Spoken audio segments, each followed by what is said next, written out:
Hi, I'm Trinity. Hi, I'm Wyatt. Hi, I'm Seno. And welcome to The Nest. Yeah, we're back after spring break. Yeah! A little bit More of an extended podcasts. break because we also didn't record one last week. It happens. Hey, yeah, it's fine. So we're joined by our new League of Legends coach, Seno. So how'd you find Ball State? I mean, because you came here from France. Yes. So, So the process was I was reached out to by an agency in Europe, who's called Esports, and they offered to put me in talks with numerous universities in the US, because my career in Europe I had an off season where I didn't get any offers, so they reached out saying they could get me offers in the US. I accepted. I got a list of many universities and I joined Ball State because DK and Dan were like the friendliest people I talked to among the list, and just all the extra stuff aside from esports looked really good. At the team, I already knew one of the players, Ali Plain. Yeah, I already knew from Europe, right? So I was confident coming here. all right. How have you liked being at Ball State so far and, being overseas and everything? I mean, I really like traveling, so I'm really happy to discover a new country. I had never been to the US before, so I'm really happy discovering it. The weather is not that nice though, especially today, for instance. Yeah. And it was really cold for a while when I got here for like a month. Very, very cold, sub-zero temperatures, and I still think the city and the campus is really nice. I really like just hanging around, going to brothers, just living the student life, because I had done some studies in France, but I stopped them to go esports. Now I'm doing studies again. So it's nice to be back in that studying mood, and just being in Ball State is just a very nice experience for now. I was just about to ask you, so you're here as a student as well? Yes. What is your major? I'm majoring in economics. Oh, nice. All right. Interesting. That's a quite popular one, honestly, with our players. Yeah, it's either it's a wide range. It but is. Economics is popular. So I guess if we want to just get into it, of course, you're our League of Legends coach. How did you get into League, and how did that start? Especially, and how did you decide to what made you lean more towards coaching rather than playing and all that aspect? So I think to give the full context, we have to go back quite a while. I used to play World of Warcraft competitively, and so I was pretty good at the game. And a lot of people were starting to play League of Legends because it was a new rising game, right? And so in season 5 or 6, so that's 2015 or 16, I started playing League. I wasn't good enough to go pro or to play competitive.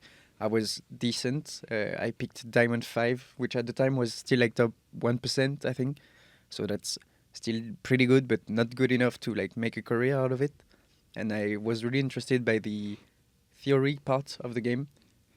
Just thinking about the game, trying to find new strategies, ways to exploit stuff and apply also everything I knew from my past gaming experiences to this.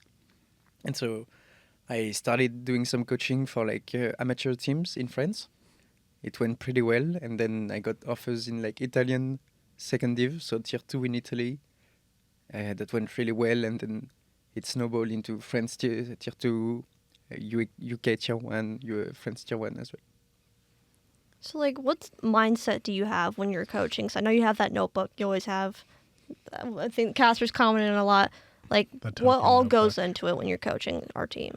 There's many aspects. So it's being a head coach is very different to what I used to do. I used to be a strategic coach where I don't really manage the group, but I'm mostly focused on strategy. But now I have to manage the group overall, be sure that there's a good mood in the team. Everyone appreciates each other. Everyone likes to play with each other, and make sure everyone is on the same page in the game.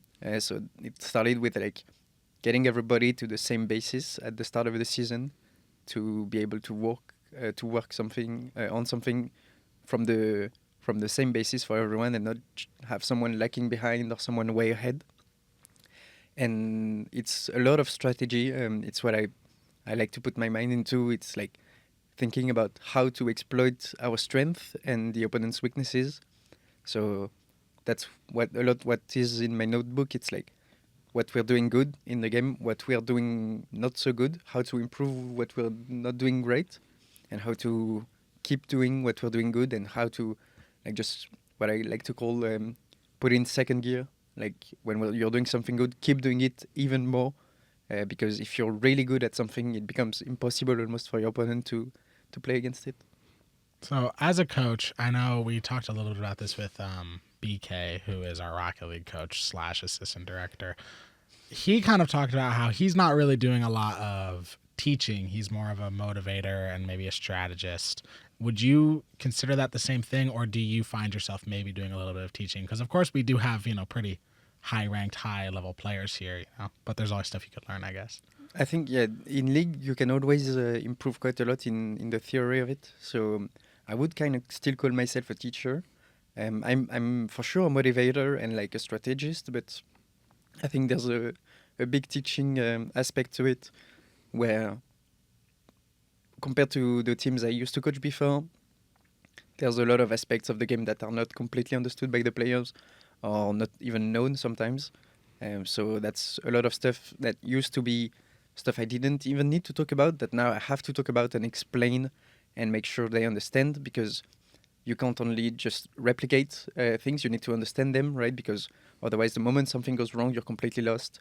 Or if your opponent knows how to play against it, you can't slightly divert from it because you only learned to apply just copying, right? So that's what I try to emphasize on, like making them understand the concepts, so that we can adapt in the game. Yeah, makes sense. So far, we're undefeated in the season, and they just announced that the championship is going to be happening 2 weeks from now. So Sure. what are the feelings getting ready for this championship and hopefully ending the season remaining undefeated?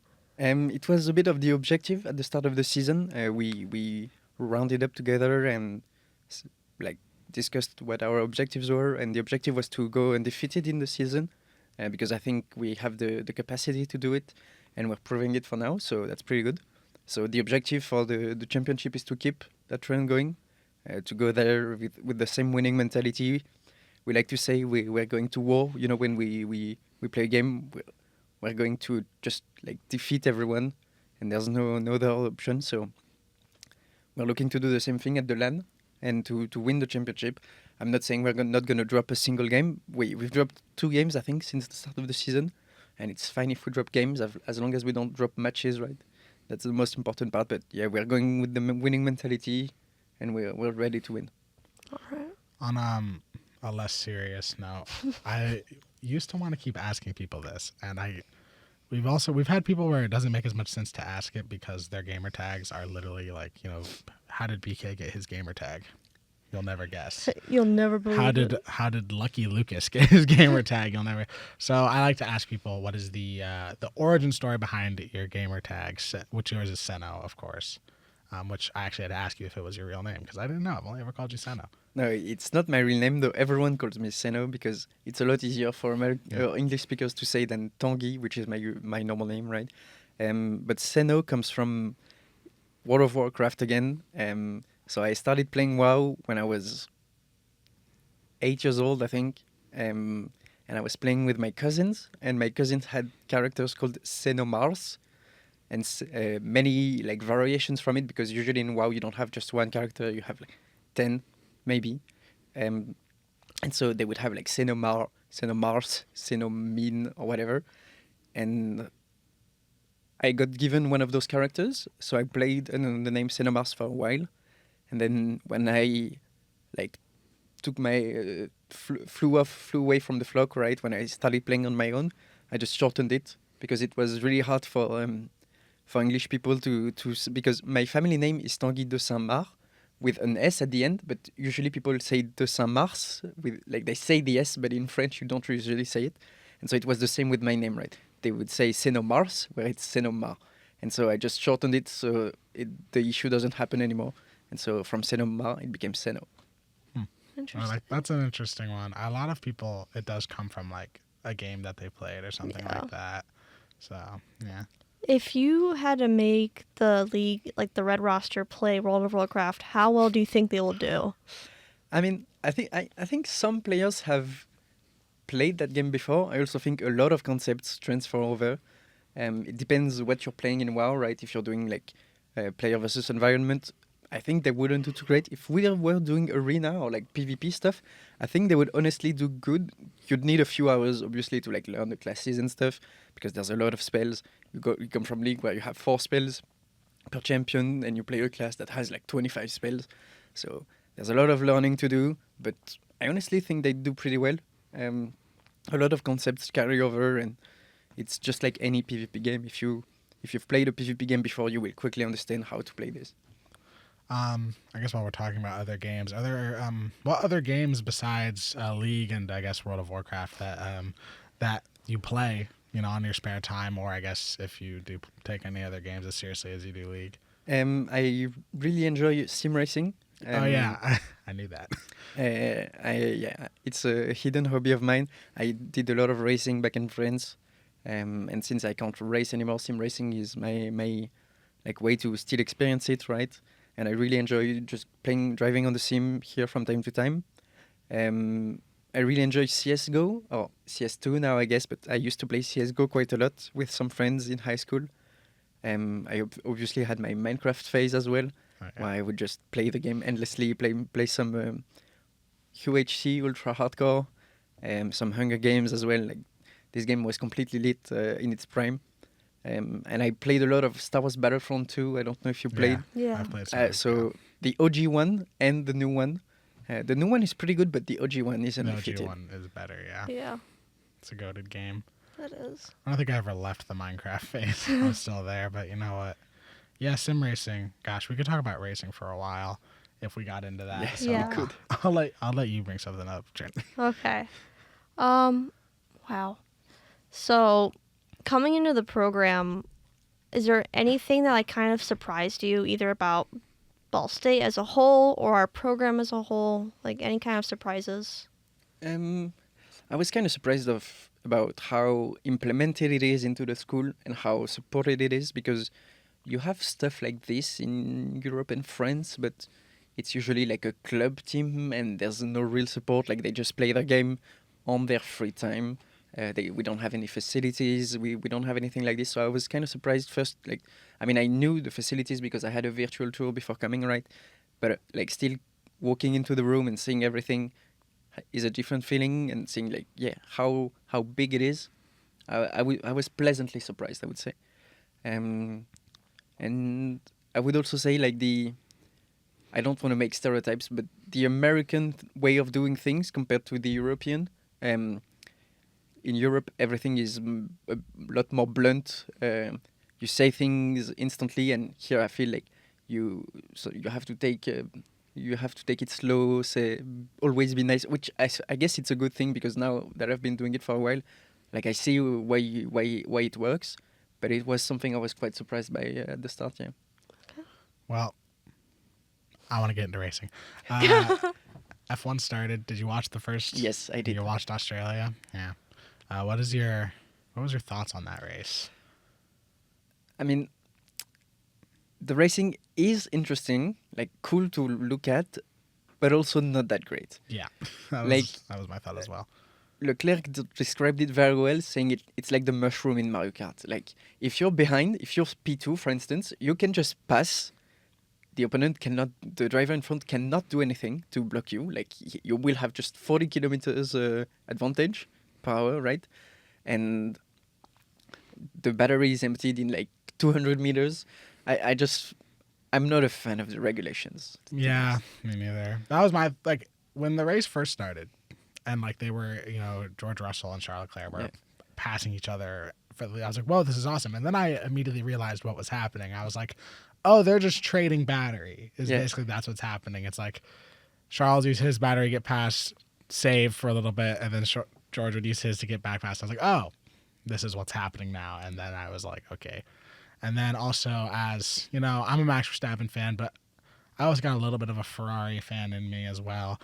That the strategy blunder by them was I was crashing out a little bit over that. But that's just typical. It's typical Ferrari. Yeah, it's been like that forever. But it's never going to change. It's funny you say you're a Ferrari fan at heart, because I don't know if you remember Sebastian Vettel a few years ago saying everyone is a Ferrari fan. That is a thing. If you love the sport, you love Ferrari. Exactly. Right? It's You have to. most prestigious team. What Been are you there since the guys' beginning. What are you guys' thoughts on the new Mercedes cars? And have you guys seen the like cam of like I don't know who is it in Mercedes, but he just looks like he's so like this is the plan the whole time. Like Toto Wolff. Toto, Yeah. yeah. I mean, Mercedes. I knew. We've kind of known for 2 years now that they were probably going to be the fastest car. If it's an engine-based formula, Mercedes always comes out on top. I'm really surprised by how bad Honda got it. Yeah. I didn't expect that. I'm sorry because I know Senna's an Alonso fan, Yeah. so that hurts. But I mean, yeah, it's insane. I mean, my girlfriend's a Mercedes fan, so she's having a great time. But I was like, okay, I knew that they were gonna do it. I was glad to see how Ferrari's doing though. I didn't expect them to get it that right. Yeah, they got it pretty right. And in China, they're bringing the Macarena rear wing, right? So maybe that's a lot of advantage on the big straight. Maybe they're able to like compensate for the battery. But Mercedes, it was not that surprising, right? We knew from a few months before the first testing that they had found a loophole in the regulations for the engine to like allow it to run at a higher compression rate in some moments, allowing them to just make more power basically. So we kind of knew what was going to happen. Yeah. And as you said, like every time there's like the last engine regulations, they also like stormed everyone and were like 2 seconds faster than anyone. So we kind of had to expect it, I guess. Yeah, I wasn't surprised. I was expecting it to be worse. I'm not going to lie. That's probably just because I'm a bit of a pessimist, but I was like, they're going to win by a minute. But no, they didn't. Not quite. They almost did. Yeah. But not too bad. I guess if we're just going to talk about racing, unless you have something else that you want to bring up. I was gonna say, so you're a fan of racing, like the sim racing. Do you ever like in your spare time just like use the rigs, or like do you race with any of the sim racers just for fun? I use the rigs from time to time when they're not practicing, right? And it's like late night and I finish playing League or WoW. I sometimes hop on the rig to do a few laps. I don't really race with them because I honestly I think they're much better than me at sim racing. If it was on a real track, I think everything's different. But in sim racing, it's very specific to the game. Like iRacing, for instance, I had never driven iRacing before, and so they put me on iRacing. Like my first week here, I was like horrendous. So, like for instance, I have no chance against Elif, right? Like inverted controls, he was still a second faster than me. So it could be fun maybe to do a race with hindrances and stuff, but I think if I go on their main game, they will just stomp me and it will not be very fun. What do you usually play for sim racing? Do you use Assetto Corsa? I was driving in R Factor 2. Oh, R Factor. Okay, yeah. Yeah. I usually do Assetto Corsa or just the F1 game. You know, sometimes I just play the F1 game, but I don't have my wheel here. My wheel's at home. This summer, gotta move my wheel. The last time I had like an actual wheel was back when Xbox 360 released it with the Forza games. So it's been a hot minute. That was a while ago, yeah. That was a Xbox while. 360 is a while ago. That is Yeah. insane, yeah. Makes me feel old. Yeah, sometimes I do feel old. There's F1 drivers that are younger than me now. Yeah. Yep. Kimi Antonelli, that dude's like 18. Yeah. That's crazy. Arvid He's Lindblad is 18 as well. Arvid Lindblad is 18 too, yeah. What? Ollie Behrman's 19. They're very young nowadays. And there's a dude who's 45 still on the grid. Yep. So. Wow. And we still got the Unks. Still got the youngs. Yeah, they'll never leave. At some point, I don't know if Alonso is going to ever leave, but I think that's his last season. Especially if the guy is not good, he's going to stop after this season. I agree. I don't want him to stop, but I think he will stop realistically. Geez, I'm having the same thing right now where it's like my favorite driver is only 28 and he's already talking about retiring and he doesn't like the cars. And I'm like, okay, who am I even going to support if he leaves? I got to figure that out. We talked about it a little bit when sim racing for spring games was happening. What other racing series do you watch? I know you've talked about not as much American racing because maybe IndyCar. Yeah, I mean, I watched IndyCar a bit because there's French drivers, right? So I had some reasons to watch. I don't watch every race because usually the times are like horrendous if you're in Europe, right? I watched a lot of endurance. I think it's really cool. Obviously, the 24 hours of Le Mans is right next to home, right? I went already. I think Spa as well, like 12 hours of Spa is amazing race to watch. I love rally as well because like for the last 18 years, it's been a Frenchman winning rally championship. So we are very, very strong about it in France, and we really like to watch it and to support them. So I watched a lot of rally, endurance, some IndyCar, and I really like Bathurst races. Even in V8 Supercars, I just think the track is amazing. It is. It's a great track. I just liked watching the races. Yeah.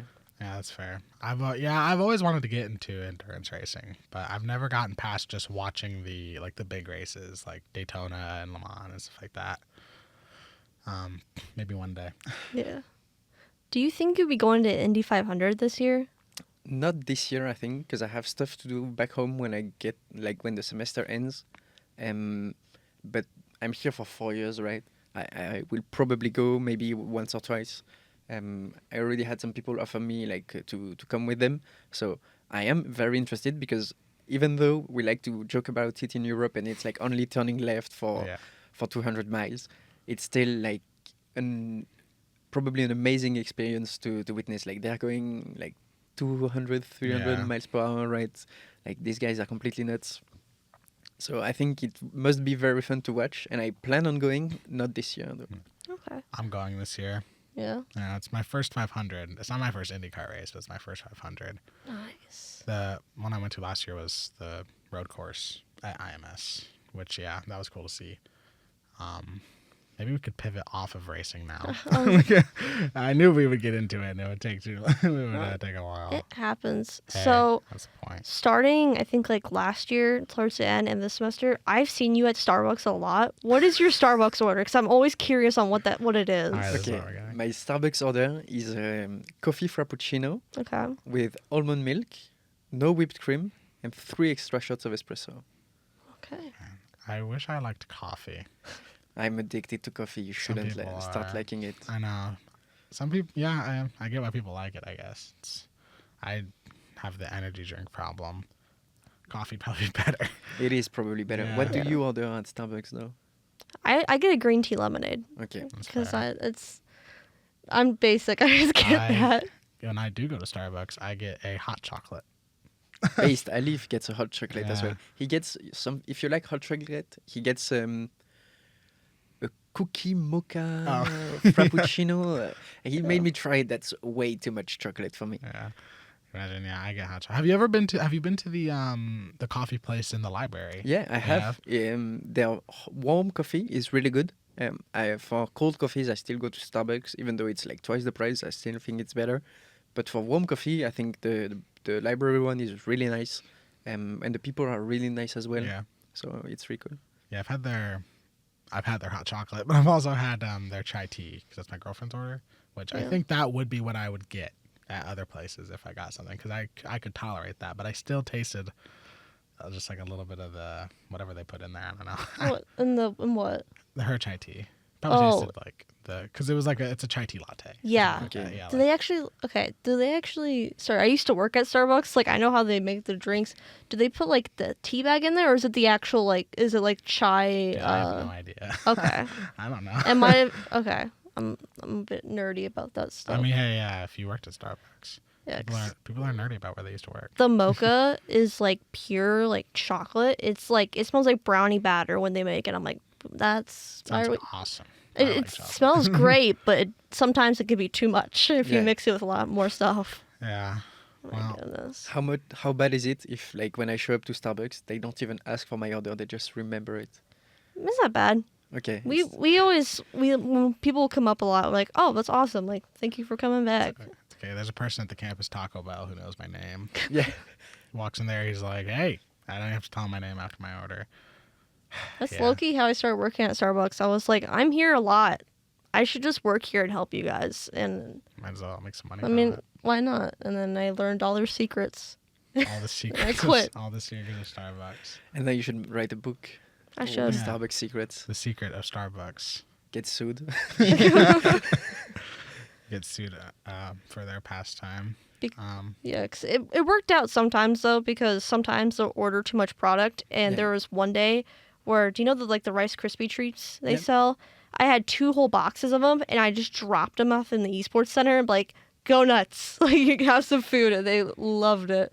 I remember Turner on LAN days. He would hook us up with the chocolate croissants from Starbucks. He'd be like, "I'm gonna go and use all my meal swipes on Starbucks. Tell me what you guys want," and we'd be like, "All right." Especially 24-hour stream, I'll always do 2 runs. I would do one, I think, right before they closed on Friday, and then right exactly when they opened on Saturday. That just reminded me. You've been on the desk a few times. Yeah. The caster desk, which of course, as caster lead, I really appreciate, because league numbers can be hard to get sometimes. Yeah. Because league it's a really popular game, but for some reason we Not popular with us. well, it's hard to students. find people, because casting league, it is probably out of all the games that we offer the hardest game to cast, because there's just so much information, and like we talk to people that are like, yeah, I play league, but I don't know that much about it, so like they end up like, well, you can't cast it then. But how has that been, being on the caster desk a few times? It's been a bit weird because I have to cast in English, right? I had casted before in French, so like I kind of know like what I have to say and when to say it, but I have also a lot of times stuff comes up to mind like in French, and I have to translate it on the spot, and like I don't know if you noticed, but sometimes I start talking and I'm like, ooh.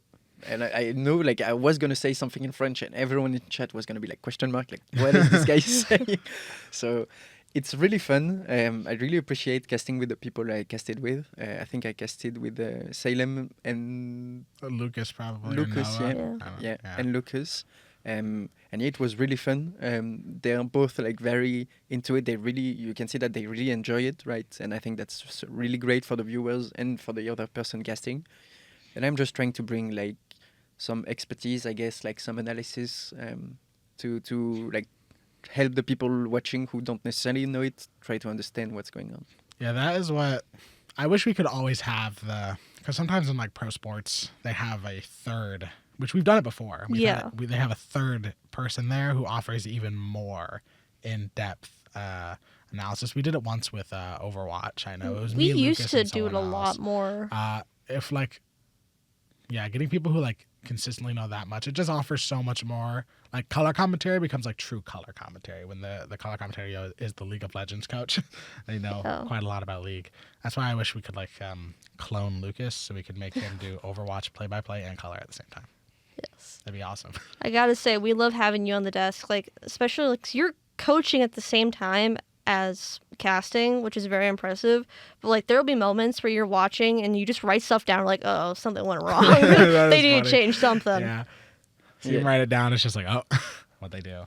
Or maybe it was good. Maybe. Sometimes I write when it's good, but most of the time when I write during a game, it's because something didn't go quite right. Yeah. I guess if something goes wrong in a game, how do you kind of present that to the players? Is it like hey, this, like, I mean, how do you make it kind of like, you know, respectful, but also kind of like, hey, we need to fix that? I'm very European in that still. I can imagine. Like in matches, because we have so much limited time, right? I'm very blunt. Like, this went wrong. I sometimes will ask the player, like, why did this happen? And just come up with a solution, and we go next. We don't have time to expand on an issue for 10 minutes, right? We have 5 minutes between games where we also have to talk about the next draft. So you have to be very quick. Like, player A, this happened in that game. You made that mistake. Why was that? They don't come up with an answer. Okay, my way to fix it is you don't do this next game. You do that and that, and we just go into the next game with a fresh mind. We don't forget the mistakes we made, but we don't stay on them, right? It's very important to be able to turn the page, but still remind yourself what happened in that page and not do the same mistake again. Yeah, it's kind of like process the last game, but then once you realize what you've done wrong, then just kind of reset for the next one. That is a mindset that I feel like a lot of our teams have, which is pretty good. You know, Production has that too. Yeah, we have our fair share of things break. Yeah, because especially in the beginning of the season, sometimes being blunt is good. And I think there's nothing wrong with being blunt in certain situations. Like, if something is happening in the back room, like we had an incident last fall where I was just very blunt because I'm like, it couldn't happen again, and we need to grow together as a team to make sure this mistake does not happen again. And we worked it out. That's why I love not being in the background. I just get to sit on the desk, and then like everything. That's the best part of being a caster. Is like you're sitting on the desk. Everything in the back room could be being destroyed, and all you're doing up there is just making it seem like it's not happening. And your comms are just quiet. You're like, man, they have nothing to say to me right now. This is so nice. It's like I'm just kind of chilling. Everything's on fire back there. Yeah, like, literally, the back room could be on fire, and the casters. You just have to keep it cool. And if you don't tell us that it's on fire, we'd have no idea unless it's actively showing on stream that something's breaking. You guys and the players, I gotta ask this. You guys sit like a little bit closer to the production room. Do you guys hear when we yell back there? No, I mean we have our headsets on, right, with the game sound, with voice as well. We can't really. The only stuff we can hear is the Overwatch players yelling. I knew you were going to say that. It's been my main combat since I got here. It's to try to get a scream room or like a room where we can have no noise at all, because we don't hear production at all, and I had no idea you guys were even screaming back there. But yeah, other teams are very noisy sometimes. I have noticed that. Me and Bryce talked about it on lunch. It was like every team has like a different level. Like the league team, I would say, is like very calm. Like a very, very calm team. The Rocket League team. Rocket League team like whispers when they do comms. They like whisper, then like they whisper and then they do their fist bumps. And then Valorant and Overwatch, they are the ones, they get hyped. I think Overwatch is louder than Valve. Oh, 100%. Yeah. 100%. Yeah, they're loud. And hey, you know what? They get into it. And then sim racers don't make a noise. No, the sim racers don't even speak. The sim racers don't even blink. Like, you wouldn't even know they were there if there wasn't a giant chair that they were sitting in. Yeah. They literally sit, the only, like, some of them, you know, if they crash, I have heard them get angry, but like. Yes. But you know what? I wouldn't. It happens. You get taken out in a race. I would get angry too. Yeah. Well, yeah, especially because sim racing is the one thing where it's like your night could just be over and you did absolutely nothing wrong. Yeah. You literally did nothing wrong. Yeah. And you got taken out. That just happens. That's not really like that in any other game. So kind of like a last question to end it off. Besides your own, like besides League of Legends, is there another varsity team you like the most? I mean, I would say the sim racing team. Okay. Because I'm friends with quite a few people on the team, and like I just like talking about racing with them, or what races they're on, what they're practicing. I like every team, to be honest. I don't see the Rocket League team that much. They only come in when they have matches, right? They sometimes scrim, but I think they mostly scrim from home. So I don't really see them. I spend a lot of time in the arena because I try to be like available for my team and anyone who would need to reach out or to speak. So I usually see Overwatch quite a lot. I really like some people on the black roster and on the red roster, right? We like to joke about Lucas, but Lucas is really nice. Same with Noah. Noah is really nice. Everyone jokes about Lucas. Poor Lucas. I'm not going to curse, but we all know what we say when we see Lucas, right? So. Yes. Yeah. What? Okay. Well,